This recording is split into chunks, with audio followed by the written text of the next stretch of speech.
Comment passer d'une année qui est en train de finir à une nouvelle année de façon bénéfique? Comment le faire pour véritablement capitaliser ce passage-là? Comment faire de telle sorte que sur le plan spirituel et en termes de gain, en termes de bénédiction, 2025 soit meilleur à 2024? Comment faire pour ne pas traîner les mêmes difficultés de 2024 à 2025? Comment prolonger les bénédictions acquises en 2024 jusqu'en 2025 et les amplifier de plus en plus, sans orgueil aucun. En tout cas, de ma génération, je suis l'un des premiers pasteurs évangéliques à parler publiquement de purification. Publiquement comme ça. Je ne dis pas que je suis le premier à savoir, mais je suis l'un des premiers en tout cas à assumer. Et je sais ce que ça m'a valu. Je sais quelle pierre m'a été lancée. Je sais quelle chair m'a été refusée, mais j'ai assumé. Mais aujourd'hui, les chairs qui m'ont été refusées à cause de ce thème que j'ai expliqué publiquement, mais du haut de ces chairs, les mêmes personnes parlent maintenant de purification. Je ne me presse jamais à conduire le peuple dans les moments de purification parce que je fais de telle sorte que l'acte de purification soit le plus proche possible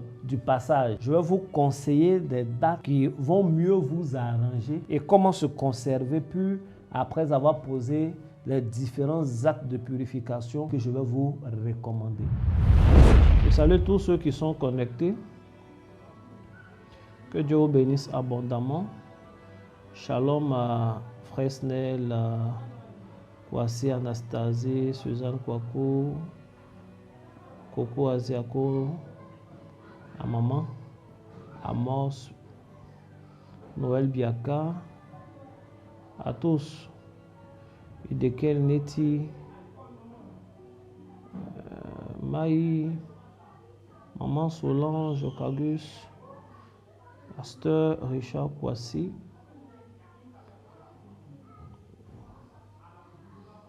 que Dieu vous bénisse. Pasteur Richard Kwasi, souvent il me demande si, vous voyez souvent, les prophètes, on a des images. Il y a des prophètes, leur image c'est le lion. D'autres c'est l'aigle, d'autres ont tout. Il me demande si l'image de Pasteur Richard, c'est pas l'araignée. Qui a beaucoup de mains, sa main est dans tout. Il est pratiquement tout le temps en train de tout faire. C'est un homme dévoué, que Dieu le bénisse. Quand vous priez, souvenez-vous de lui dans vos prières, que Dieu le bénisse. Que Dieu prenne soin de sa santé physique, de sa disposition et autres. Il est vraiment dévoué, que Dieu le bénisse. Il est marié, son épouse habite à Abidjan maintenant, mais il est tout le temps au centre ici. Même quand je le chasse, il tourne, il revient, quand il y a quelque chose à faire. Donc il gère beaucoup de choses sur le plan ministériel, spirituel, mais il gère aussi des choses qui n'ont rien à voir avec le côté chair, pupitre de ministère. Même cette histoire de fait direct, je le voyais en train d'allumer les lumières, c'est pas depuis quand. On lui a dit que c'était son rôle. Mais il était obligé de le faire vu que le technicien était seul. Je parle de Sadok, qui n'avait pas fini la couverture des enfants là. Il doit prendre des photos, tout et tout. Souvent, c'est les gens ceux qui on ne pense pas pour certaines choses, c'est eux-mêmes qui font. Quand je vois que ensuite est venu aider un peintre qui prend l'ordinateur, qui essaie de faire le direct pour que vous écoutiez. En tout cas, que Dieu bénisse Pasteur Richard. Et en pensant à lui, que Dieu bénisse toutes ces personnes qui travaillent énormément.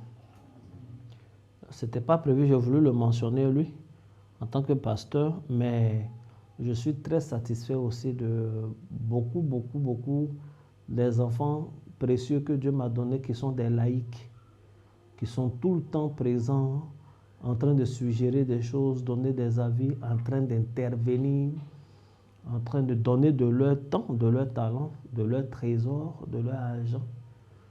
Et que Dieu vous bénisse abondamment. Que cette fin d'année soit heureuse pour vous et que l'année prochaine soit une année merveilleuse. Que Dieu vous bénisse et que sa main soit sur votre vie. Alors, nous allons faire...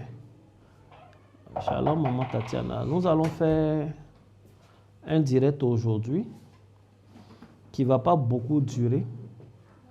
Je vais donner les grandes lignes. Est-ce qu'on m'entend? Je vais donner les grandes lignes. J'ai annoncé qu'il allait avoir ce direct-là. Je l'ai annoncé le samedi. Le samedi, nous n'étions pas très nombreux au culte parce que beaucoup de personnes ont su que je n'étais pas en Côte d'Ivoire. Effectivement, j'étais parti au Gabon répondant à une convocation qui a été pour moi une très grande bénédiction. Suivant et participant à la convention CRN Accélération, je cours vers ma victoire, je cours vers ma bénédiction. Ça a été extraordinaire, extraordinaire. J'ai beaucoup appris encore. L'évêque général est très loin, très intelligent et trop organisé. C'était excellent. Un programme surchargé, mais on ne sent pas parce que c'est tellement bien agencé. Chaque personne joue son rôle, chaque personne sait ce qu'on attend d'elle et autres. Et j'ai appris beaucoup de choses. Et je suis venu. Je prie que Dieu donne le cœur qu'il faut à moi-même et à toutes les personnes qui sont autour de moi et à vous, afin que nous parvenions à un niveau d'organisation de ce genre. Ça va nous permettre de nous reposer nous-mêmes. Et Dieu nous appelle vraiment à l'excellence, pas à des choses qui ne sont pas excellentes. Quelqu'un dit Amen? Amen. Donc, comme beaucoup se sont dit que je n'étais pas là, le samedi, ils ne sont pas venus. Parce qu'ils ont su que j'étais parti, mais n'ont pas su que j'étais de retour. Je n'ai pas voulu communiquer sur ma présence là-bas en tant que tel, justement pour que les gens viennent, mais ils ont su puisque tout était en direct. Et puis, je n'ai pas voulu communiquer sur mon retour parce que je ne voulais pas que les gens viennent au culte pour moi. Ça me touche beaucoup quand il y a du monde à cause de moi. C'est un grand, comment on dit ça? C'est un grand compliment. Mais en fait, ce n'est pas ça le but. Ce que nous faisons, c'est une église. Ce que nous faisons, c'est autour de Jésus-Christ. Je vous exhorte chaque fois à faire tous les efforts. Et on a fait une prière très importante. On a lu les psaumes d'une certaine façon en étant dans des postures particulières. En étant dans des postures particulières, j'ai expliqué, c'est des prières prophétiques. Donc, c'était un moment à ne pas manquer. J'ai insisté pour dire que le 28, on aura la Sainte Seine. Et je ne suis pas rentré dans d'autres détails, mais on va faire des prières, c'est important. Il faut venir le 28. Il faut venir. Si tu veux venir à cause de moi, viens. Ce n'est pas grave. Mais quand tu vas venir, tu vas découvrir qu'en fait, il faut que tu viennes pour Christ et pour toi-même parce que tu dois adorer Dieu. Et puis tu dois recevoir la bénédiction. Quelqu'un a dit Amen. Amen. Donc, nous allons faire le direct aujourd'hui. Nous allons faire demain. Nous allons faire après-demain. Le 28, on va se retrouver ici. Demain et après-demain, ça sera à 20h30. Aujourd'hui, j'ai envie de proclamer des paroles de bénédiction et j'ai envie de donner les grandes lignes. Que Dieu te bénisse. Amen. Je bénis l'ensemble de mes filles spirituelles qui m'ont offert cette Bible-là. Elle me plaît beaucoup, elle est belle. C'est une belle Bible qui m'a été offerte le jour de l'anniversaire de mon ordination, le 8 décembre 2024, c'est-à-dire il y a quelques jours. Que Dieu vous bénisse, qu'il vous fasse du bien. C'est une belle Bible. Elle est belle, les bordures, et puis j'aime bien la version. C'est bien, c'est une bonne Bible. Que Dieu vous bénisse. Les 3 jours, le direct que nous sommes en train de faire, ces directs-là doivent nous conduire, nous amener à répondre à une question. Et cette question-là est le thème de nos 3 jours de direct. La question, c'est comment traverser une année, c'est-à-dire Comment passer d'une année qui est en train de finir à une nouvelle année de façon bénéfique? De toutes les façons, si tu ne fais rien, Dieu est fidèle, on reste en vie, tu vas traverser l'année. Donc, tout le monde va passer de 2024 à 2025. Mais comment le faire pour véritablement capitaliser sur ce passage-là? Comment faire de telle sorte que sur le plan spirituel et en termes de gain, en termes de bénédiction, 2025 soit meilleur à 2024? Comment faire pour ne pas traîner les mêmes difficultés de 2024 à 2025? Comment prolonger les bénédictions acquises en 2024 jusqu'en 2025 et les amplifier de plus en plus? Voyez-vous, on peut formuler cette question comme on veut, les prendre de tous les bouts, mais c'est vraiment cette thématique-là qui nous intéressera pendant ces 3 jours. Que Dieu vous bénisse. Amen. Chaque année, je donne ce genre d'enseignement. Chaque année, je veux continuer parce que ça doit être un rituel. Ça doit être des choses que nous faisons chaque fois. Parce que ça fonctionne, ça marche. Ce n'est pas théorique. Non, ce n'est pas que théorique. C'est pratique. Ça a été expérimenté et les résultats sont connus. Il faut bien dire Amen. Amen. Donc, comment traverser l'année? Première chose, il faut faire un bilan.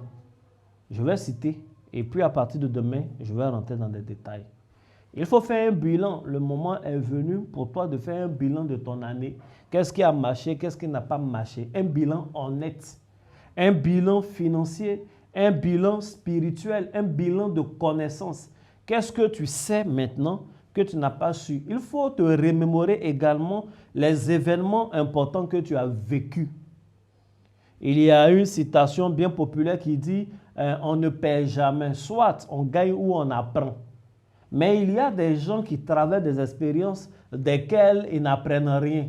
Ce n'est pas logique, ce n'est pas normal. Le malheur atteint souvent le juste, Dieu l'en délivre toujours. Mais au-delà de la délivrance, il y a des leçons à tirer de nos moments malheureux. On a des leçons et des choses aussi à garder en mémoire de nos moments heureux. Donc, il faut faire un bilan personnel. Il faut regarder les méthodes que tu as appliquées, ce qui a marché, ce qui n'a pas marché. Et cela va te conduire à prendre des résolutions, à continuer dans ce qui est bien et à renoncer à ce qui ne fonctionne pas. Donc, il faut faire un bilan. Il faut faire un bilan de façon générale de tes dépenses. Qu'est-ce que tu as dépensé? Tu as investi dans quoi? Qu'est-ce que ça a donné? Qu'est-ce qui est mort? Qu'est-ce qui vit encore? Et il faut faire un bilan, bref, un bilan spirituel. Quelles sont les nouvelles vérités spirituelles que tu connais? De ce que tu connais, qu'est-ce que tu as pratiqué? De tes prières énoncées depuis le début de l'année, qu'est-ce qui a marché, qu'est-ce qui n'a pas marché? Des prophéties reçues personnellement pendant tes prières, des prophéties reçues par hommes de Dieu, des songes, des visions, des promesses reçues en méditant la Bible. Qu'est-ce qui t'est arrivé vraiment et qu'est-ce qui n'est pas arrivé? Quel est le thème qui avait été donné, que tu as reçu, que tu as accepté pour 2024? Est-ce que ce thème-là véritablement a fonctionné avec toi? Quelles étaient les exigences de ce thème-là? Est-ce que tu les as respectées? Voilà autant de questions auxquelles tu devras répondre toi-même, personnellement et en toute honnêteté. Tu ne peux pas faire un bilan personnel en étant malhonnête envers toi-même. Ça ne fonctionne pas comme ça. Tu as dit Amen? Amen. Donc, il faut faire un bilan de tout, un bilan de tes enfants. Qu'est-ce qu'ils font de nouveau? Parce que nos enfants souvent dévient, mais ça ne vient jamais un coup. Peut-être il y a un de tes fils qui a commencé à adopter une certaine attitude, mais tu n'y prends pas garde. Il faut faire attention, il faut regarder tout ça. Et puis, ça va te permettre de prendre de nouvelles résolutions également, de faire des prières adaptées, adéquates, un bilan de ta santé, un bilan de toutes ces choses. Il faut dire Amen. Amen. Tu peux faire même un bilan de santé correct. Correct, tu vas à l'hôpital, tu vois les différents paramètres. Je déclare que ton bilan de santé est positif au nom de Jésus. Amen. La main du diable n'est pas autorisée dans ta santé au nom de Jésus. Amen. Donc, il faut faire un bilan. Il faut être reconnaissant envers Dieu. Donc, c'est la bonne période pour faire les actions de grâce. C'est la bonne période pour exprimer sa reconnaissance. Nous allons rentrer dans les détails à partir de demain. Il faut dire Amen. Amen. Il faut faire des offrandes. Il faut poser des actes prophétiques. Mais ces choses-là ne peuvent pas se faire dans le vide. On a souvent besoin, on a toujours besoin de la lumière de la parole de Dieu. Et on a besoin de prophétie, de révélation, parce que un peuple sans révélation est un peuple sans frein. Et ce n'est pas bon. Amen. Amen. Que Dieu vous bénisse. C'est de ces choses-là que nous allons continuer à parler dès demain. On a commencé comme ça. On va continuer à partir de demain. Autre chose, j'ai chaque année prêché. Je suis sans, comment on appelle, sans orgueil aucun. En tout cas, de ma génération et peut-être 5 générations, bien 3 générations avant moi, je suis l'un des premiers pasteurs évangéliques à parler publiquement de purification, de l'acte de purification, publiquement comme ça. Je sais que tous les pasteurs prêchent la sanctification, mais la purification, je ne dis pas que je suis le premier à savoir, mais je suis l'un des premiers en tout cas à assumer. Et je sais ce que ça m'a valu. Je sais quelle pierre m'a été lancée. Je sais quelle chair m'a été refusée, mais j'ai assumé. Mais aujourd'hui, les chairs qui m'ont été refusées à cause de ce thème que j'ai expliqué publiquement, mais du haut de ces chairs, les mêmes personnes parlent maintenant de purification. Je les entends. Non, je n'ai pas de purification, hein, ce n'est pas sanctification. Je les regarde et puis je dis, bon, l'essentiel sur le message est passé. C'est ça, c'est que toute la gloire revienne à Jésus. C'est ça qui est le plus important. Nous ne cherchons pas que des adeptes, nous cherchons que le message et la vérité biblique soient divulgués. L'évangile n'est pas sectaire, la vérité biblique n'est pas sectaire. Donc bon, bref. Donc c'est la bonne période pour faire la purification. Je vous ai dit, avant que nous ne commencions les 21 jours de jeûne, qu'en fin d'année, nous allions faire la purification.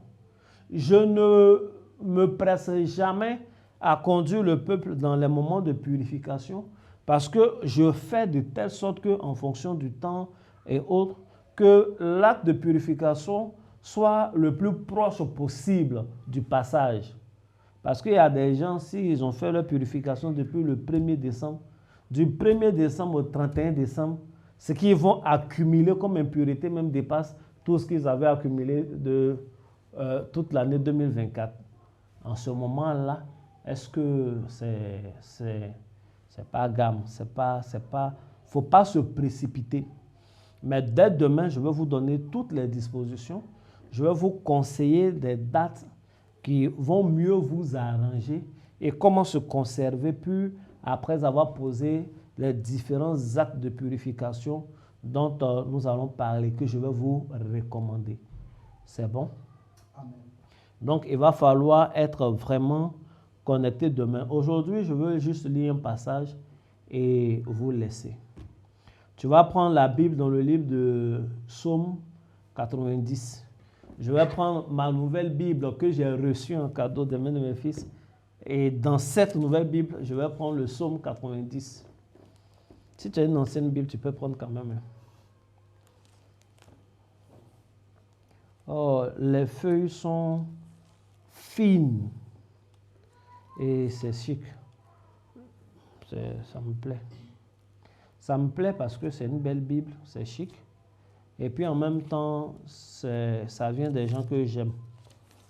Et puis je sais que ceux qui me l'ont donné aussi sont des gens qui m'aiment. Ah, c'est super chic. Tu vas prendre le psaume 90. Et puis je vais lire. Psaume 90. Psaume 90, verset 12. La Bible dit: Enseigne-nous donc à compter nos jours afin de devenir sages.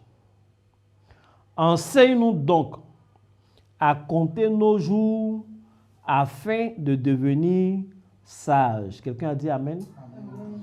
Apprends-nous donc, enseigne-nous donc à compter nos jours afin de devenir sages. Je crois qu'il y a d'autres versions. Mais ici, c'est un psaume de Moïse.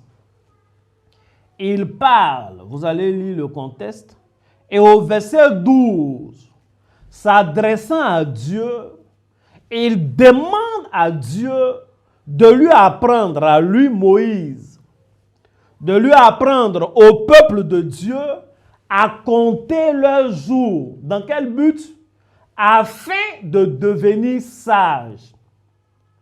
Donc, il y a une sagesse dans le fait de savoir compter ses jours. Il y a on ne peut pas vivre comme ça. Il y a des gens qui disent, chaque année c'est la même chose, de toutes les façons du 31 décembre, dans notre calendrier grégorien là, au 1er janvier, ce n'est que passer d'un jour à un autre jour, on n'a pas besoin de faire des prières, de traverser des choses comme ça. C'est une erreur. L'une des premières choses, ce qui a été l'un des premiers objectifs pour Dieu, avant même qu'il ne crée l'homme, Dieu a voulu que les temps soient marqués.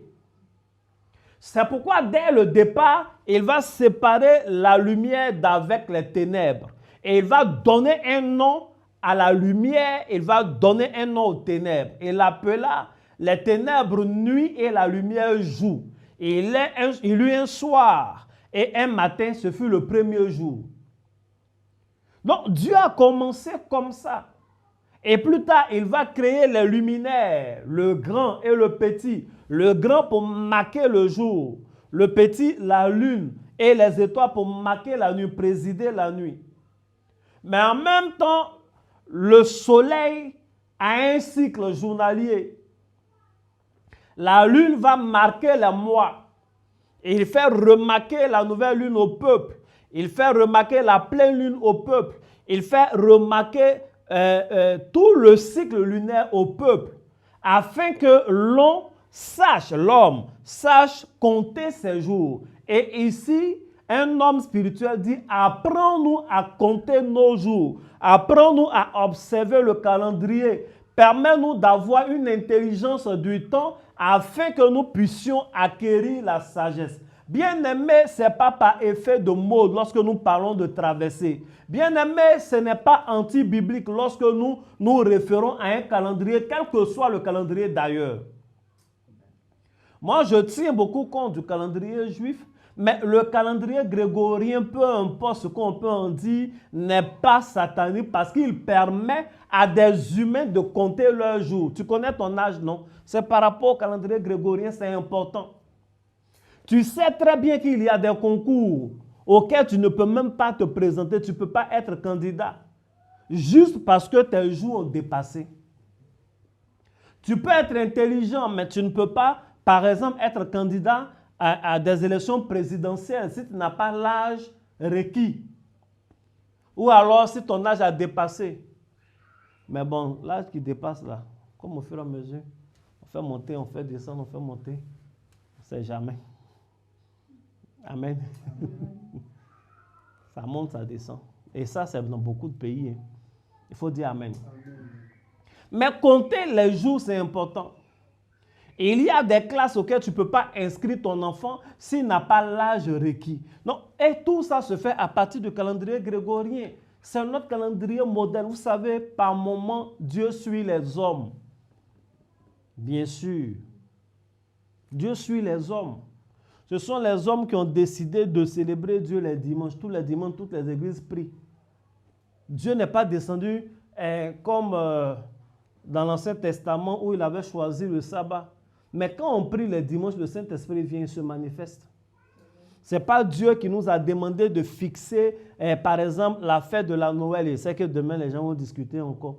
Mais lorsque nous prions, lorsque nous enseignons sur la naissance de Christ, sa mission, en plein Noël, le Saint-Esprit fait, il y a beaucoup de conversions. Les gens se convertissent. Les histoires de non, c'est la bonne date, ce n'est pas la bonne date. On va changer le 25 décembre, le jour où quelqu'un va venir nous présenter le jugement supplétif de Jésus-Christ. Son extrait de naissance où la vraie date est dessus comme ça. On ne demande que ça. Sinon, la question est simple. Est-ce que Jésus est né un jour? Il est né un jour, on peut choisir n'importe quel jour pour fêter. Donc, on a pris 25 décembre. Allons à ça. Il faut dire Amen. Amen. Il y a les débats dans lesquels on ne doit même pas, on ne doit pas perdre son temps dans ces choses. Il faut dire Amen. Mais chaque année, ça revient. Non, c'est le soleil, machin. C'est le Dieu soleil. Pourtant, dans nos veillées de nativité du début jusqu'à la fin, à aucun moment on ne dit pas « Oh Dieu soleil, nous t'adorons ». À aucun moment, personne ne va dire ça, quelle que soit l'église. Donc, à un moment donné, calmons-nous. Amen. Je reviens sur ce que j'étais en train de dire et je vais terminer par là. Psaume 90, verset 12. Enseigne-nous donc à compter nos jours afin de devenir sages. Donc, il s'agit de savoir compter ses jours et acquérir la sagesse. Ça veut dire quoi? Il y a des périodes qui sont indiquées pour certaines actions. Il y a des périodes qui sont indiquées pour certaines actions. Si au village, ce n'est pas la période de s'aimer, par exemple, les arachides, et que quelqu'un se lève, il va aller s'aimer des arachides, tout le monde va le regarder comme un fou. Et ça ne va pas donner parce que ce n'est pas la saison. Et il ne va pas pleuvoir. À moins qu'il décide peut-être de trouver un système d'irrigation, ça encore c'est toute autre chose. Mais s'il veut espérer compter sur la saison, ce n'est pas la bonne saison. Donc il y a des saisons qui sont bonnes pour certaines choses. Cette saison-là, où nous sommes en train de traverser le temps, l'année, où nous allons entrer en 2025, Dieu doit nous apprendre à compter nos jours. Et il y a des choses que tu dois faire. Il y a des positions dans lesquelles tu dois être. Il y a des lieux dans lesquels tu dois être. Il y a des erreurs à ne plus reproduire. Voici ce dont nous allons parler. Dieu va nous apprendre dès demain à compter nos jours. Dieu, par sa grâce, par son esprit, va insuffler cette sagesse-là en nous. Bien-aimé, chaque année, le thème qu'on donne pour l'année, c'est toujours un bon mot. Je ne sais pas, les autres églises vont dire quoi? Nous, on va parler d'accélération. C'est pourquoi le thème qu'on a donné déjà, c'est idéquel. Mais on peut dire accélération, mais si tu ne connais pas le contexte et que tu ne poses pas les actes dès maintenant même pour te détacher du retard et de ce qui ralentit, et tu n'as pas acquis les anges liés au thème, mais tu vas aller lentement. Et puis quand l'année va finir, l'année prochaine, on va dire un autre thème. Ça, tu vas rentrer dans le thème avec beaucoup d'espoir. Mais tu sauras que, sincèrement, toi, ta vie n'avait pas trop accéléré. Alors que la grâce, là, elle est disponible. Elle n'est pas pour 2 personnes, pour 3 personnes. Elle n'est pas pour 1 ou 2 témoignages. Elle est pour nous tous. Moi, toi, l'autre, lui. Elle est pour nous tous, ceux qui sont à Abidjan, ceux qui ont quitté le pays, ceux qui vivent ailleurs depuis. La grâce est pour nous tous, les hommes et les femmes, les enfants. La grâce est pour nous. On ne peut pas dire accélération et ton enfant va reprendre son année. Il faut dire je refuse. Je refuse. On ne peut pas dire accélération et il va échouer aux examens. Mais comment on fait tout ça là? C'est de ça que nous allons parler. Pour terminer, l'annonce que je veux faire, peut-être que demain tu ne seras pas connecté, malheureusement, mais je veux que tu retiennes que le 31 décembre ici, à Benjéville, à ABC, à partir de 20h, nous serons ici en prière. Nous avons un moment de prière qui commence à 20h et qui finit à 1h du matin au plus tard. C'est-à-dire, à minuit, quand on finit la traversée, on va faire des rituels, on va faire des libations, on va parler. Je vais vous montrer une forme de libation. Tu vas voir. On va, comment on appelle, on va faire ces libations-là. Et puis, chacun peut rentrer chez lui. Mais moi, je vais rester ici ABC avec les pasteurs, tout et tout, de sorte que tous ceux qui voudront rester, en fait, le programme va continuer, mais il n'est plus obligatoire pour quelqu'un de rester. Tu vois un peu? On va faire la prière finale et puis on sera là. Si des gens ont des questions peut-être à me poser, à poser aux hommes de Dieu, on va dans un esprit convivial. Mais à 1h au plus tard, on a fini le programme tel qu'écrit. Amen. Il va falloir être muni de 2 éléments dans les prières que nous allons faire. Il va te falloir une bougie blanche et de l'eau. Une certaine quantité d'eau, une bouteille d'eau. Dès le samedi, aujourd'hui à quel jour? Dès le jeudi, ici même à ABC, il aura de l'eau disponible. J'ai fini, on va faire venir ici. J'ai consacré ça à mon hôtel de la maison. Il aura des bouteilles d'eau et il aura ces bougies-là disponibles. Il faut prévoir juste 2000 francs. Tu vois que c'est petit, non? Si tu veux, tu peux envoyer 20 000 aussi. Mais c'est l'esprit du 2. Il faut prévoir 2000 pour ta bougie, c'est un kit pour la bougie et pour la bouteille d'eau. Si tu es à Abidjan ici, il faut tout faire. Si tu es à l'intérieur, j'insiste pourquoi? Le 31 décembre 2024, ça sera la première fois de toute l'histoire de Réveil des héros. Ça sera la première fois de toute l'histoire depuis que ABC existe que nous allons organiser une veillée de traversée. La toute première fois. Or, Dieu est amoureux des premiers. Les premiers, Dieu a toujours dit, le premier est à moi. Les premiers nés de vos animaux sont à moi. Les premiers nés de vos enfants sont à moi. Les premiers, les prémices de vos plantes, les prémices de votre temps, les premiers. Et Dieu a un regard particulier sur les premiers. Et c'est la première veillée. Bien-aimé, tu ne voudrais pas manquer ça. Il faut être là. Il faut prendre toutes tes dispositions. Donc, il aura cette grâce de prééminence, cette onction de prééminence déjà prédisposée. C'est le premier. Donc, c'est le 31 décembre, on se retrouve ici à partir de 20h. Le programme en lui-même est un bon programme. On va célébrer Dieu, on va rendre témoignage et on va faire les rituels.